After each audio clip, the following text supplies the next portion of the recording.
from WTVO Rockford and your home team. Eyewitness News at 5 starts now. If you're a boyfriend, a girlfriend, a family member, you're a target. Someone guns down a Freeport teenager in broad daylight. Investigators search for those responsible and urge the community to speak up. Elementary school-aged children could soon be rolling up their sleeves for the COVID vaccine. Doctors say a smaller Pfizer dose will protect kids just as much as adults. With more people getting the shot, President Joe Biden says traveling restrictions could soon be lifted. There will still be some rules to follow for people who want to visit the U.S. from another country. Good evening, I'm Eric Wilson. Mimi Murphy is off tonight. Freeport city leaders sent out a plea to put the guns down. A violent weekend in the Pretzel City left one person dead, 3 others hurt. The city saw a series of shots fired calls Friday, Saturday, Sunday, and even this morning. Investigators say nearly all of the incidents are gang-related. According to Freeport detectives, 2 particular gangs have been fighting since 2012, and police know what they're dealing with. These groups don't care. They're indiscriminately firing guns in residential neighborhoods, sometimes in broad daylight. They have zero regard for human life. That's why it's critically important for the police department and the community to band together right now. Freeport police say this weekend was so hectic, Illinois State Police had to be called in to help patrol the city. A 16-year-old girl died yesterday after one of those shootings. Rachel Perry spoke with her family today. Rachel, they tell you several people witnessed this. Yeah, Eric, and they're now pleading with those witnesses to come forward with information. And the 16-year-old's mother tells me her daughter, Kiana, was loved by many. Please turn yourself in.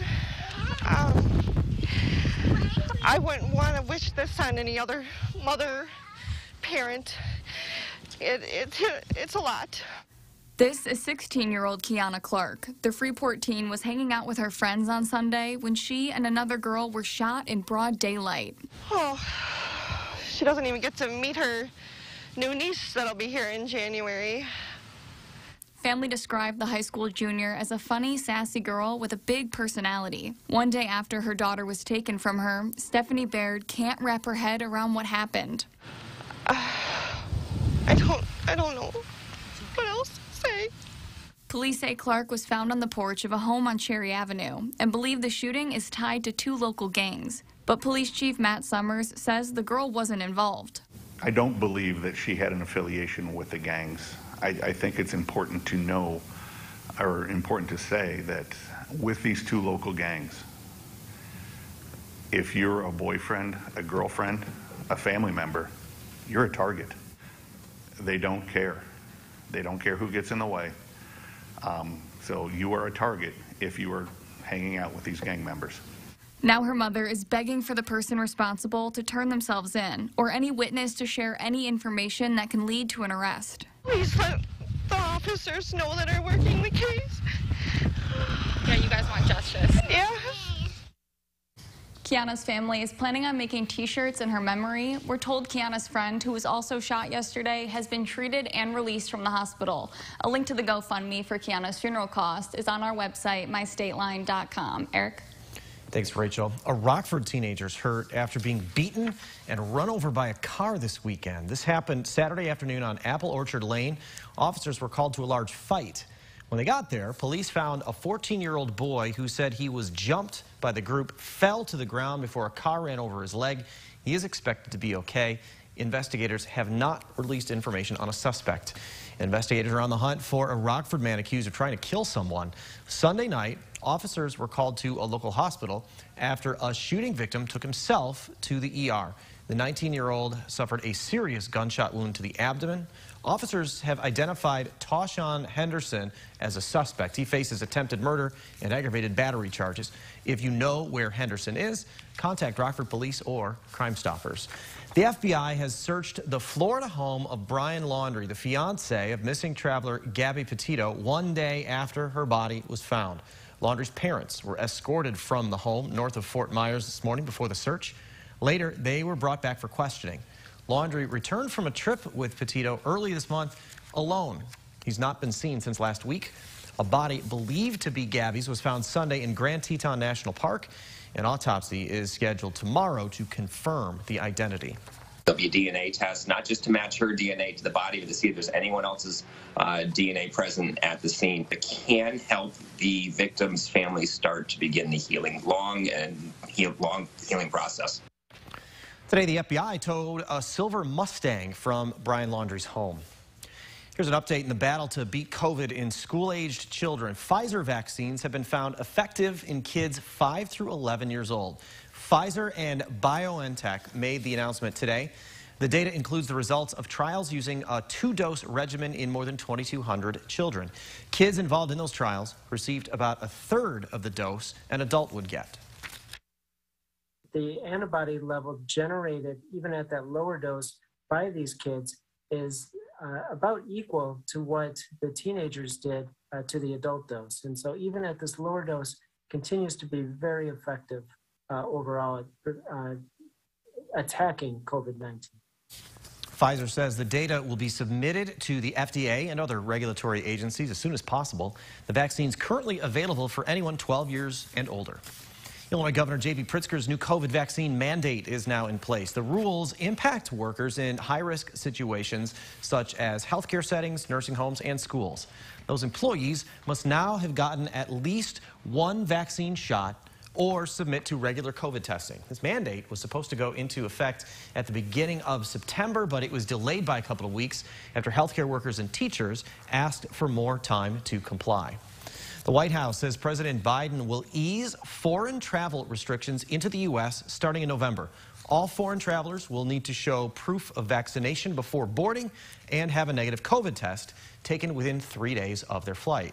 Rules will also be tightened for unvaccinated American citizens who will need to be tested within a day before departure to the U.S. and upon their return. Fully vaccinated passengers will not be required to quarantine.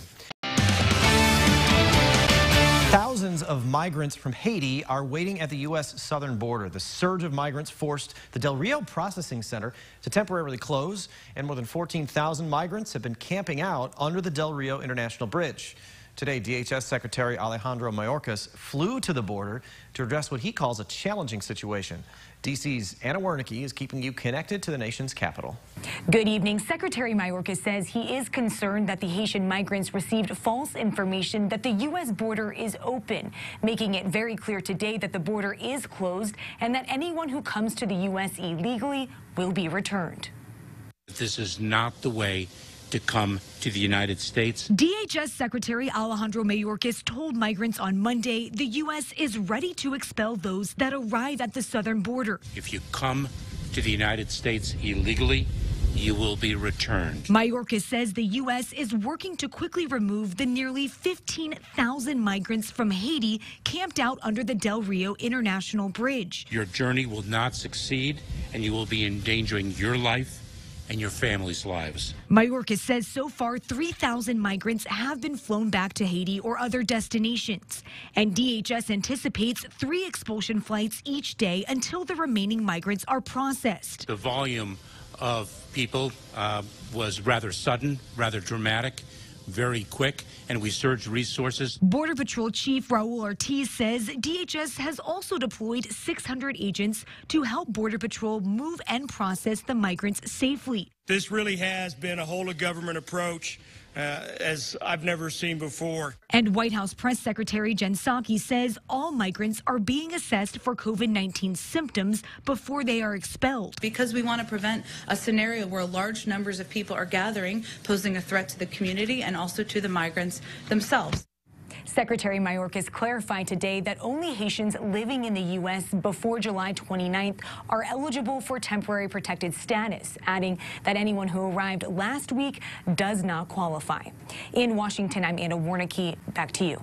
Now, your first warned weather forecast from Chief Meteorologist Candace King. It's nice to see some sunshine out there this afternoon after we had some much needed rain. Wasn't a lot, but we'll take whatever we can get. And another chance for some showers and thunderstorms actually moves in here late this evening and early overnight. But we are going to stay dry and warm here. A live look with our Mercy House SkyTrack camera out at the Park Hills Golf Course in Freeport. You see the flag kind of whipping around in the wind. The wind today has been a little on the blustery side coming in from the south. So the combination of that along with some sunshine here has allowed that temperature to warm back into the mid and upper 80s. Now, while we are dry currently, and we are going to stay dry for the next several hours, watching a line of showers and thunderstorms forming along a cold front currently moving through Iowa. We've had numerous severe thunderstorm warnings and even a tornado warning here in southeast Minnesota. These thunderstorms are going to stay to the west of us for much of this evening, but as that cold front begins to progress a little bit further to the east later tonight, we'll start to see that thunderstorm chance increase, most likely after about 9-10 o'clock across northwest Illinois, closer to 11-12 o'clock as we get near the midnight hour. Severe thunderstorm watch in place through 10 o'clock this evening for areas stretching from Wisconsin right down through Iowa and into Missouri. And again, that's where the greatest risk for strong to severe thunderstorms will be here for much of this evening. Notice that storm chance goes up once we hit that 10-11 o'clock hour, kind of peaking here between midnight and 2 o'clock, and then decreasing as we head into the morning hours tomorrow. So let's put this all together with Futurecast, because while our risk isn't necessarily high that we've got severe weather, a couple of gustier thunderstorms definitely possible here as we head into the overnight hours. So here we go. Temperatures will stay fairly mild and muggy too through much of this evening. Showers, thunderstorms will start to increase, I think, between about 9-10, 9-11 o'clock here across portions of northwest Illinois, so extending from Monroe down to Freeport. We'll see that chance then increase as we get closer to 10-11 o'clock. Might not be until 12 o'clock here in the Rockford area. Now we actually start to get some of those thunderstorms to move in, and it's along that leading edge where we could have some gustier storms. So just make sure you have a way to receive some of those watches, warnings, should they be issued for tonight. Wind would be our greatest threat, and then we'll start to see that chance decrease as a cold front passes off to the east. We are still going to hang on to some of the cloud cover as we go throughout the night tonight into the morning and afternoon tomorrow, but high pressure moves in. You'll notice a decrease in the humidity though, and temperatures will be cooler tomorrow than where we've been here these last several days. Sunshine returns for the first official start of fall. High temperatures will feel more like it in the mid and upper 60s. As far as our temperatures are concerned right now, those numbers in the mid and upper 80s, and we've got a little bit more of that humidity out there. Winds have been a bit on the gusty side coming in from the south now, sustained at about 10 to 20 miles per hour. We've had those winds gusting close to 25. 84 for our weather watcher Ben in South Beloit. Bob here in Rockford also checking in with 84 degrees. Both had a trace of rainfall from some of the showers we had out there earlier today. 62, that's where we head for the overnight low tonight, up to 72. So big difference. It is going to be a little windy tomorrow. That northwesterly wind will be gusting in at about 25 miles per hour. And we are going to hang on to that breeze for Wednesday. Notice the drop in those overnight lows, Eric, down into the 40s. 67 on Thursday. I am going to hang on to a chance for a lingering shower. Could see a low pressure system kind of retrograde back westward. We stay up and down temperatures then heading into the weekend. Now the Napleton Sports Desk with Sports Director Scott Lever. Yes, the Bears got a win yesterday, but I still have an uneasy feeling about this team. Let's start with the defense. Is it as bad as it was a week ago against the Rams, or is it as good as it was yesterday against the Bengals? Let's split the difference and say it's somewhere in the middle. This is a team that can put pressure on opposing quarterbacks if Sean Desai takes an aggressive approach and turns guys loose. Roquan Smith is an outstanding talent, and it was good to see Robert Quinn actually contribute yesterday. I am skeptical, though, that the Bears can get that from Quinn on a regular basis, and I still have severe doubts about the Bears' safeties. Yes, Eddie Jackson had a nice strip to force a fumble, but Jackson and Tayshaun Gibson did not look good in the final minutes when Joe Burrow picked them apart. Frankly, I'm surprised the Bengals didn't throw the ball downfield more yesterday after seeing the Bears get torched deep against the Rams. Instead, the Bengals went with a short passing game until it was desperation time for them. On offense, Matt Nagy still leaves me scratching my head. Everyone and his brother seems to know that the Bears need to roll Justin Fields out of the pocket to throw, except for Nagy. Fields doesn't need to roll out all the time, but he should frequently. And did Matt Nagy forget about the tight end position? Bears tight ends caught a total of 1 pass the entire game. Also, I had no problem with Justin Fields running with the football, but running it 10 times in basically 1/2 of action is too much for any quarterback in the NFL. You're just asking for an injury. Do you want Justin Fields to become the next Cam Newton and be great for a couple of years and then flame out because of all the hits he takes running the ball? Do you want Fields to adopt the mentality of being a run-first quarterback? I don't think so. I have a bad feeling Nagy will continue to hold back this offense and hold Justin Fields' development back. All right, let's turn to tonight's Lions-Packers game at Lambeau. The Packers should come out with fire in their eyes. They had better. Losing to the Saints is one thing. Losing to the Lions at home would be disastrous. I don't expect the Packers to do a complete 180 from looking rusty and disheveled last week to looking like a Super Bowl champion tonight. There's still going to be some clunky moments, most likely. And the Packers are going to miss Zadarius Smith, who's their most impactful defender. The Lions will put up some points, but I expect the Packers to come away with the win, 28-21. Candace will have a final check of the weather in just a minute, but first, here's a look at what's coming on News Nation. Tonight on the Donlin Report, Haitian migrants seeking refuge expelled from the U.S. border. Why the Biden administration is singling them out. I'll talk with a former high-ranking Homeland Security official on the crisis at the border. Now here's Leland Vittert with a preview of On Balance.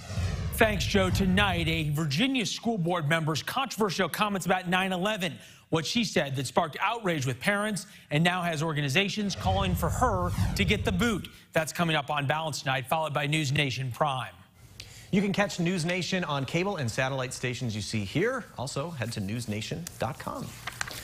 There was rain that moved through the area. Not a lot of it, but we did have some pockets here and there of some rain, but it certainly doesn't make a dent in our deficit. No, we have a really big deficit, and while we have some thunderstorms in the forecast for tonight, it's still going to take a while before we're able to overcome that, but we will take the rainfall as we get it.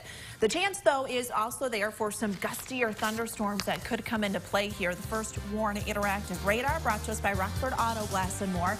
We are dry and warm and windy here for much of this evening. Look for those thunderstorms to move in between 9 and 11 west of Rockford. Could be some strong gusty winds with those much cooler by the end of the week. Thanks, Candace, and thank you for spending some of your time with us. Stay safe.